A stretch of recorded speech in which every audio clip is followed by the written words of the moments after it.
The High Assembly had seen thousands of species petition for entry into the Galactic Coalition. Most came with weapons demonstrations, technology displays, or economic projections that stretched across holographic screens. Like desperate promises, the humans arrived with a 12-year-old girl and a backpack. Ambassador Krell's secondary mandibles clicked in what his species considered polite confusion. He sat at the center of the crescent-shaped tribunal platform flanked by representatives from 47 member civilizations. Each one had evolved past the barbaric need for conflict, had proven their worth through centuries of peaceful development, and here stood humanity's delegation. 3 adults in formal attire and a child who was currently examining her fingernails with the intense focus usually reserved for quantum mathematics. "This is irregular," announced Coordinator Vesh from the leftmost seat. Her crystalline voice resonated through the chamber's perfect acoustics. "Human delegation, you understand that coalition membership requires proof of advanced conflict resolution capabilities. Your species still maintains standing armies. You wage wars over resources that could be synthesized. You forgive the observation, barely qualify for consideration." The lead human diplomat, a woman named Catherine Wells, smiled with the kind of patience usually demonstrated by parents explaining why eating paint was inadvisable. "We understand completely, Coordinator. That's precisely why we brought Maya." The girl looked up, brown eyes utterly unremarkable by galactic standards, hair pulled back in something humans called a ponytail. She wore civilian clothing, soft fabrics in blue and gray, and those peculiar foot coverings they insisted on. Despite perfectly climate-controlled environments, Krell's threat assessment subbing standard biological augmentation for all assembly members registered the child at 3 on the danger scale, a house plant from Sector 9 rated higher. Juvenile. Vesh's tone could have frozen. "Hydrogen, you present a juvenile as proof of your species' readiness. We present Maya as proof of human potential."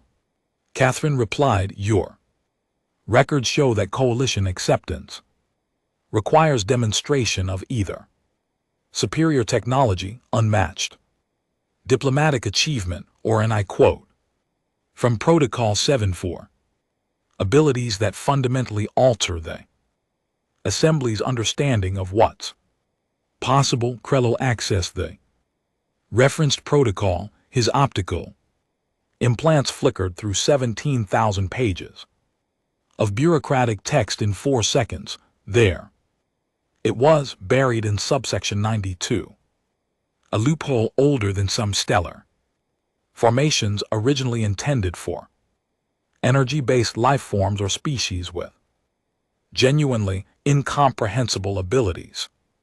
Clever mammals. "Very well," Krell announced, his vocalization implants translating his species' guttural language into perfect common tongue. "Demonstrate." The humans exchanged glances.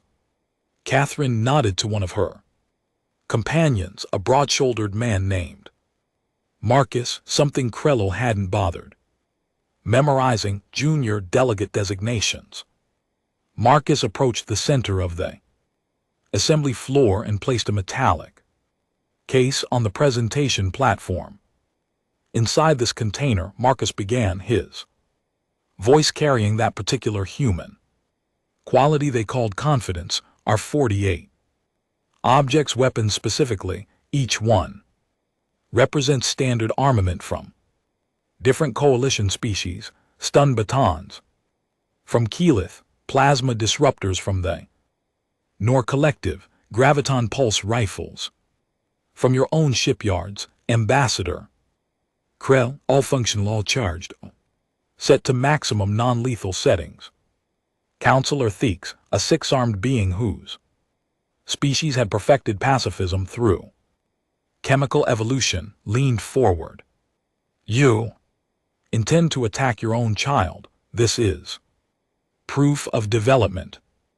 Nobody's attacking anybody, Catherine said quickly. Maya's going to demonstrate a human capability that we believe qualifies under Protocol 7-4. A capability that until approximately 300 years ago, we didn't even know we possessed. 300 years, best repeated in galactic terms. That's an I-link. You discovered this ability recently, and believe it merits coalition consideration.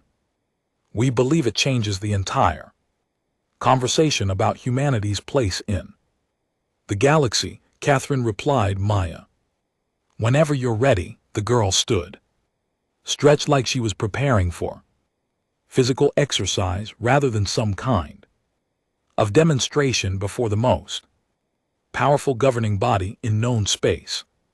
She walked to the center of the platform, her soft shoes making almost no sound on the polished floor. Krell noticed something odd. The chamber held 147 beings, counting support staff and security. Every single one of them had stopped whatever task they'd been performing. Every eye sensor or perception organ had focused on the small human. Maya looked up at the assembly. Can someone open the case? Please, I can't reach the locks. Marcus complied. The case opened with a hiss of pressurized seals. Inside, exactly as described, lay 48 weapons. They hummed with ready power indicator lights, showing full charges and active status. Together, they represented enough firepower to suppress a small rebellion. Here's the thing about humans, Maya said, conversationally, as if she were discussing weather patterns rather than addressing the High Assembly. We're not the strongest species. We're definitely not the fastest. That much running makes my legs hurt. We don't have natural armor or biological weapons or telepathic abilities. She reached into the case and withdrew a Keith-stun baton. Blue electricity crackled along its length, enough voltage to incapacitate anything with a nervous system. But we have something else, something we didn't understand until we started leaving Earth and meeting all of you, something that makes us Willis. The baton powered down. Electricity faded like morning fog under sunlight. The weapon's indicator light shifted from green to red. Dead. Complete silence in the chamber. Maya sat down the baton and picked up a NOR plasma disruptor. The weapon's containment field hummed with barely contained energy, enough superheated matter to punch through reinforced bulkheads. Hummed, then didn't. The containment field collapsed safely. The weapon's automatic shutdown protocols engaging. Before any plasma could escape, the disruptor became an expensive paper weight in the girl's small hands. Counselor Thex's arms began an involuntary defensive pattern, a genetic reflex his species had supposedly evolved past. This is she's disabling them, some kind of electromagnetic pulse capability. No pulse, Catherine said, no technology, no tool or trick, just Maya, just human. The girl worked her way through the case. Graviton rifle dead, neural disruptor offline, sonic cannon silent, particle beam projector inert. Each weapon, regardless of its operating principle or power source, ceased functioning the moment she held it with clear intent. Krell's threat assessment Subin went haywire, the readings spiked to maximum, then crashed to zero, then spiked again. His implants couldn't categorize what they were witnessing. The girl wasn't using detectable energy. She wasn't manipulating electromagnetic fields or gravitational constants. She was just turning off weapons, willing them to stop. By the time Maya reached weapon number 30, half the assembly members had activated personal shields. By weapon 40, 3 species had requested emergency transport to their vessels. By weapon 48, when the last armament, experimental phase disruptor that technically wasn't supposed to exist, powered down like an exhausted animal, the chamber had descended into barely controlled panic. Maya placed the final weapon back in the case. She looked up at Krell, at Vesh, at the assembled representatives of galactic civilization, and shrugged. That's the thing about being human. We reject violence so hard, so completely, that reality itself listens. It's not magic. Before anyone asks, we had scientists explain at once something about quantum observation and conscious collapse of probability fields, but honestly I was 9 when they gave that presentation. And it was super boring, impossible. Vesh stated flatly, matter and energy don't obey consciousness. That's fundamental physics. That's why we have physics. It shouldn't work, Catherine agreed. According to every established scientific principle, what you just witnessed shouldn't be possible. But here's the interesting part, it only works for humans. We've tested it across 72 research facilities. Other species can't replicate it. Artificial intelligence can't replicate it. It's something in how human consciousness interacts with what we perceive as tools of violence. Marco picked up the explanation. 340 years ago, a human named Dr. Elena Vasquez was conducting research on meditation and brain activity. She discovered that certain mental states, specifically states focused on absolute rejection of harm, created measurable effects on electronic systems, small effects easily dismissed as equipment malfunction. Except the effects weren't malfunctions. Catherine continued, they were consistent, reproducible, and they only occurred when humans achieved that specific mental state while holding or focusing on weapons. Dr. Vasquez's research led to a global initiative. We trained people, thousands of them, to access that rejection state. And we discovered something incredible.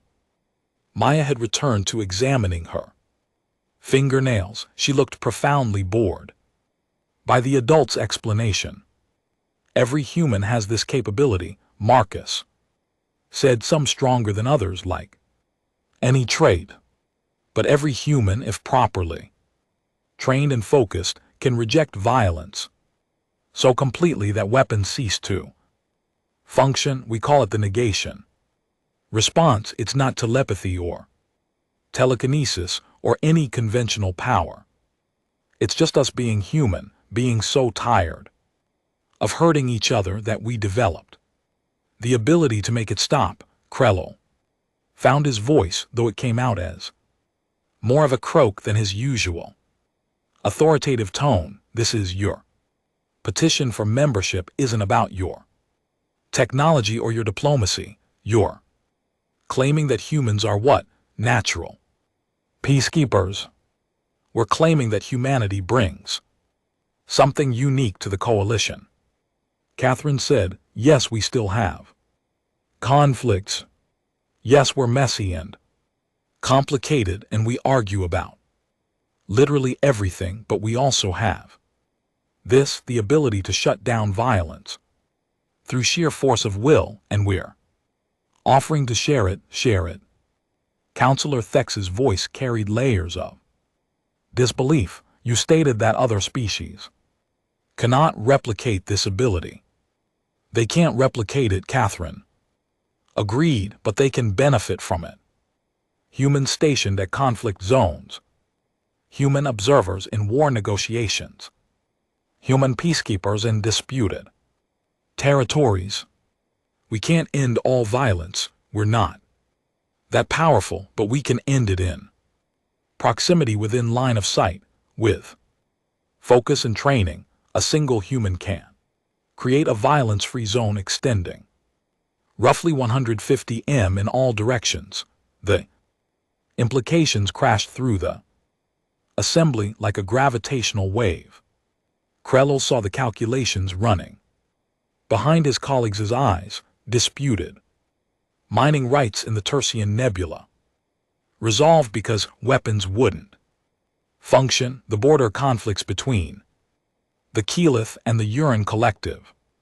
Neutralized because neither side could maintain armed presence. Piracy in the outer sectors eliminated because raiders couldn't operate their weapons. This is why you brought a child, Vesh said slowly, to demonstrate that this ability isn't limited to trained soldiers or specialists, that even your young possess this capability. Maya is one of our strongest natural negators, Catherine admitted, but yes, the point stands, this isn't a weapon. We're offering coordinator. It's a fundamental aspect of human neurology. We can't not have it. And we believe it's exactly what Protocol 7-4 was designed to accommodate, an ability that fundamentally alters the Assembly's understanding of what's possible. Krell accessed his threat assessment. Subrewind again. The readings had stabilized, but not in any way he understood. The system kept trying to classify Maya as simultaneously zero threat and maximum threat, a being who couldn't harm anyone but who could render everyone else equally harmless. The math made his brain hurt. I have questions, he announced, many questions, starting with, does this ability work on all weapons? What about biological weapons, chemical agents? What defines a weapon in human perception? Catherine smiled. Those are excellent questions, Ambassador. And we have approximately 4,000 pages of research documentation ready to share. But here's the simple version. If a human perceives something as designed to cause harm and focuses their rejection response on it, that thing becomes inert. We've shut down bombs mid-explosion. We've neutralized toxins before they could spread. We've stopped kinetic impactors moving at relativistic speeds. You've stopped relativistic impactors. Counselor Thex's arms had frozen mid-gesture. That's not consciousness. Affecting matter, that's consciousness. Affecting fundamental forces, that's terrifying. It's limiting, Marcus corrected. Negator can only affect what they're aware of and focused on. You can't shut down a weapon you don't know exists. You can't stop an attack from beyond your perception range. We're not gods, Counselor. We're just humans who really hate violence. Maya yawned, covering her mouth with one hand while the most powerful beings in the galaxy processed information that threatened to rewrite civilizational assumptions. Are we almost done? Dad said we could get ice cream after this, and I want to try that Keyleth place that makes the flavors with the glowing swirls.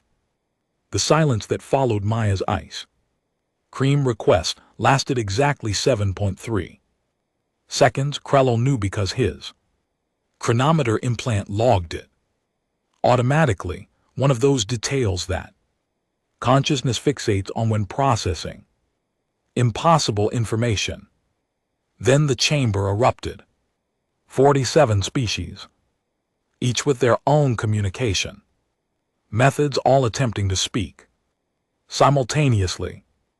Vesh's crystalline voice shattered into harmonic fragments. Counselor Thex's arms moved through gestures so rapidly they blurred. 3 representatives from gas giant civilizations expanded their containment fields in what Krello recognized as their equivalent of shouting order. Krell's vocalization implants amplified his voice until the chamber's acoustic dampeners engaged.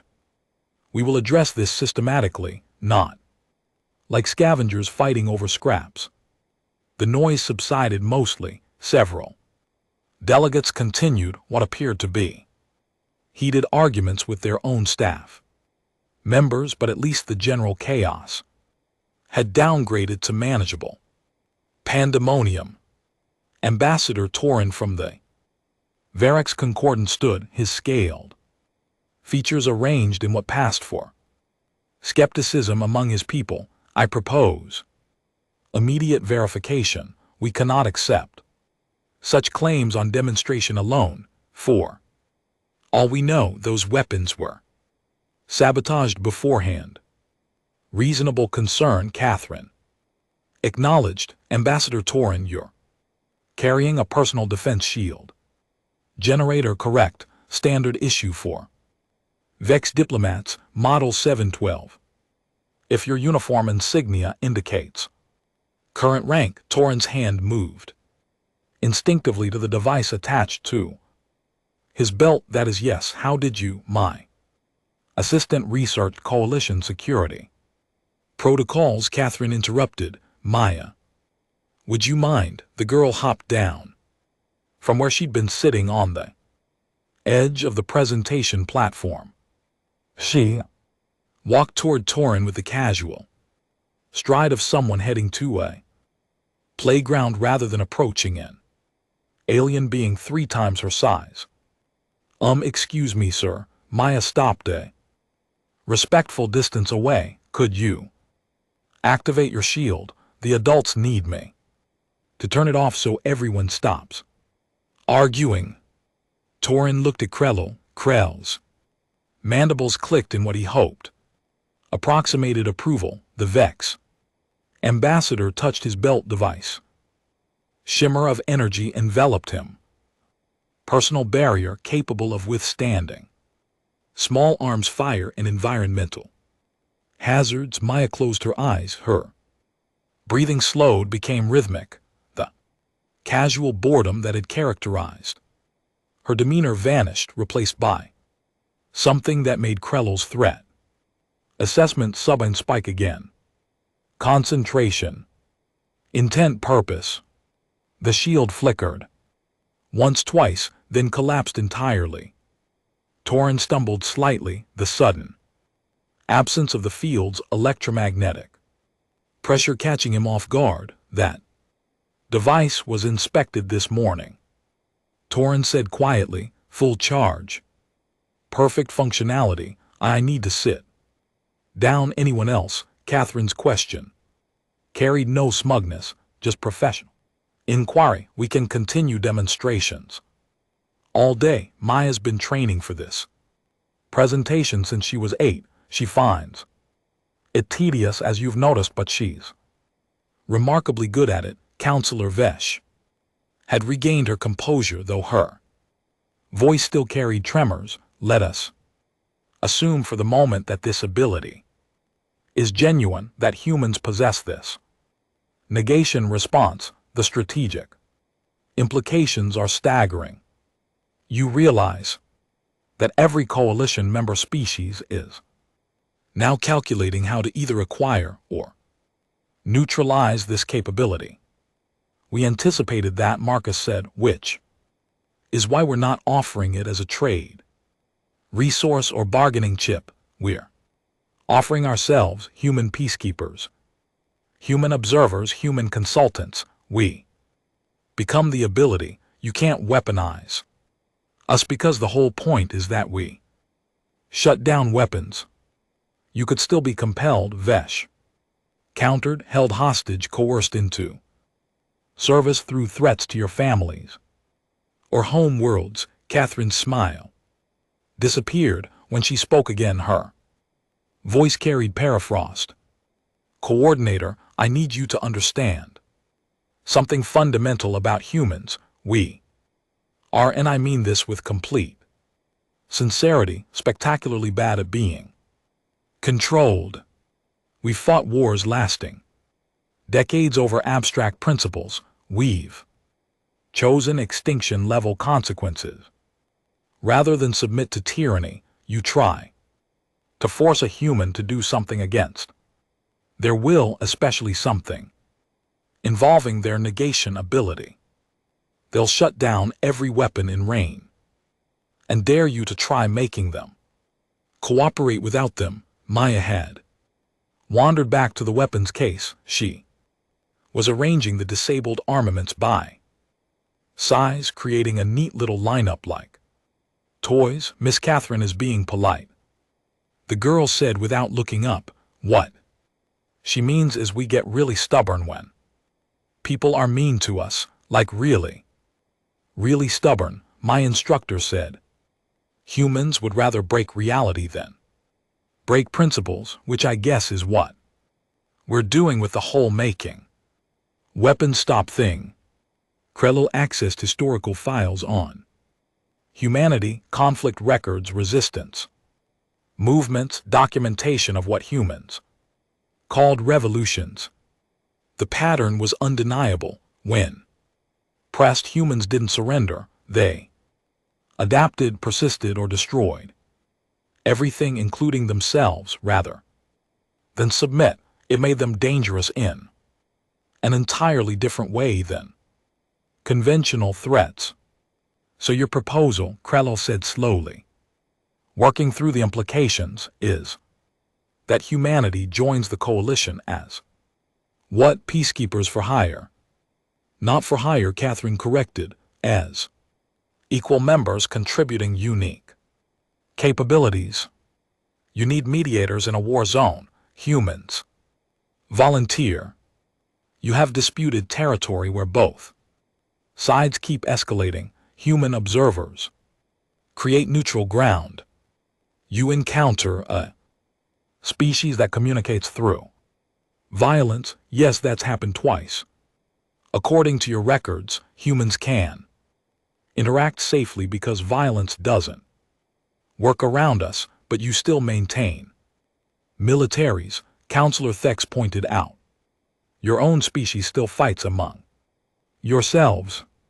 How do you reconcile claiming to be natural peacekeepers while participating in warfare? Marcus fielded this question because we're not claiming to be perfect. Counselor, we're claiming to be useful. Yes, humans fight. Yes, we have conflicts, but we also have this ability that no one else has, and when we use it, when we really commit to rejecting violence, weapons stop working, period. Our internal conflicts don't change that external capability. It's like how doctors still get sick. Maya added helpfully, but that doesn't mean they can't help other people. My mom's a doctor. She had the flu last year, but she still went to work because other people needed her. The child's simplistic logic cut through layers of diplomatic complexity. Krell found himself nodding before he consciously processed why Ambassador Torin had recovered enough to rejoin the conversation. I propose a practical test, not demonstrations with prepared equipment, but actual field deployment. There is a situation in the outer margin. 2 mining corporations disputing claim rights. It hasn't escalated to violence yet, but both sides have armed vessels in system. If humanity is sincere about this capability, send your peacekeepers. Let us observe. Catherine and Marcus exchanged glances. Some silent communication passed between Them the kind of wordless understanding. That came from working together. Extensively. We accept, Catherine said with conditions. First, our peacekeepers operate under human command structure. You don't get to dictate our tactics. Second, if violence is prevented successfully, we expect formal consideration for coalition membership. Third, Maya goes home and gets that ice cream because she's 12 and has been sitting through bureaucratic nonsense for 4 hours. 4 hours and 17 minutes, Maya muttered. And the glowing swirl place closes at 6. So we need to decide soon, Vesh's crystalline laughter filled the chamber. A sound like wind chimes in a hurricane. Very well, I support Ambassador Torrens proposal. Field testing under observation, if humans can prevent violence in an actual conflict scenario. We reconvene and vote on coalition. Membership agreed, the vote occurred through each species' preferred method.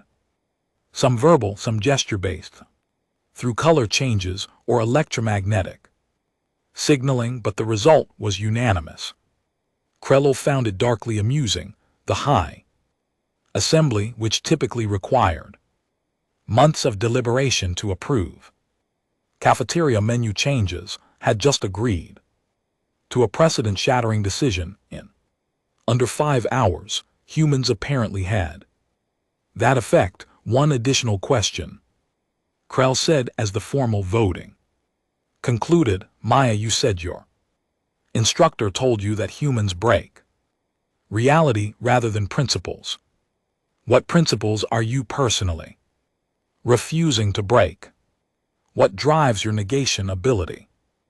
The girl looked up from her weapon arrangement. She'd organized all 48 armaments into a spiral pattern, largest at the center, smallest at the edges, for no apparent reason, except perhaps it pleased her aesthetically.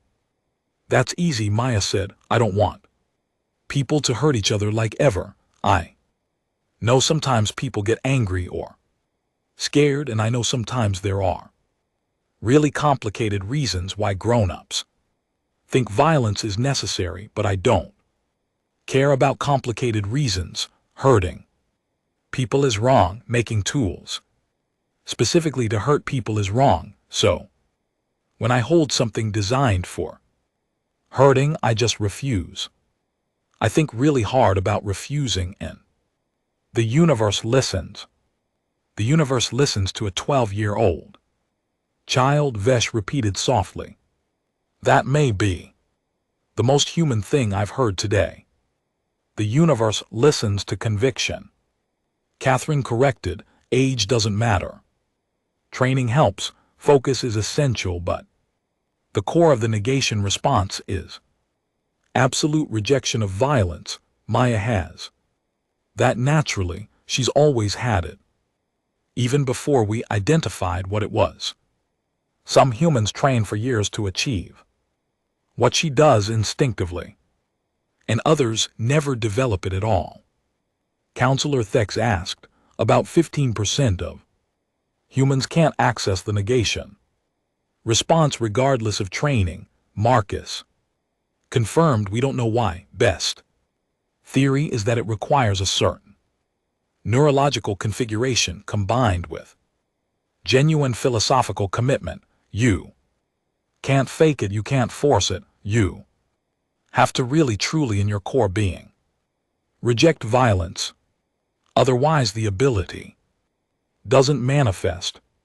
Krello considered this a species where only 85% could access their unique capability, but 85% of 8 billion humans. That was still, he did the calculation, roughly 6.8 billion potential negators. Even if only a fraction received training, even if only a percentage chose to serve as peacekeepers, the numbers staggered imagination. The outer margin situation, Krell said, pulling the conversation back to practical matters. How many peacekeepers would you deploy for a corporate dispute? Probably 20, Catherine replied. Enough to maintain overlapping coverage.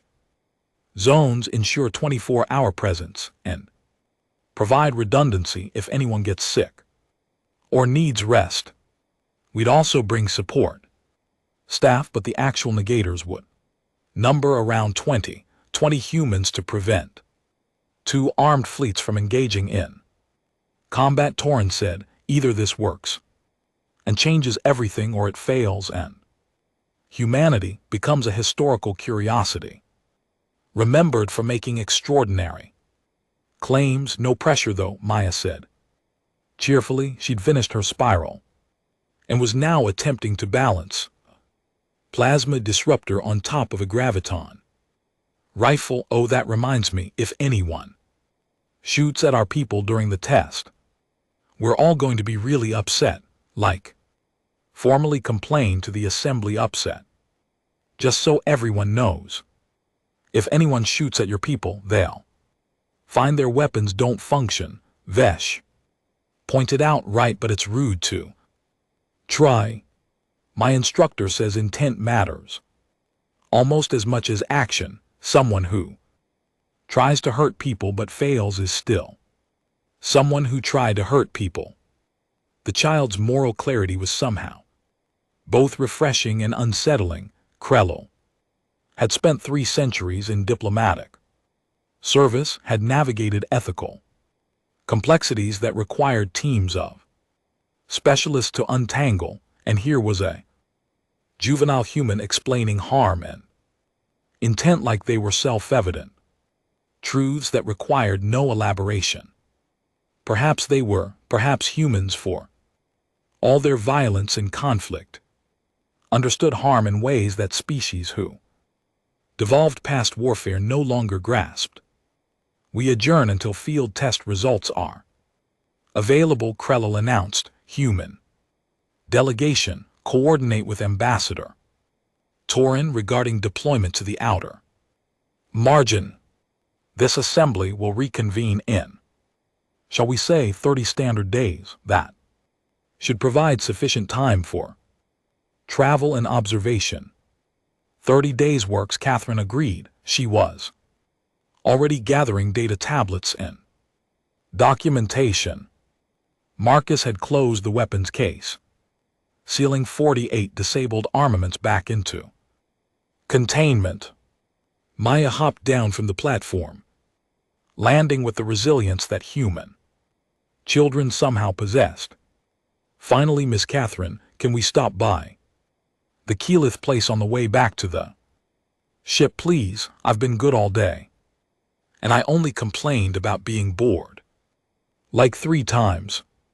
You complained 7 times, Catherine said, but she was smiling. But yes, ice cream is acceptable. You did well today. Maya, your parents will be proud. They'll be proud when I don't accidentally break the ice cream machine, Maya replied. That happened last time. The power thing gets weird around food processors for some reason.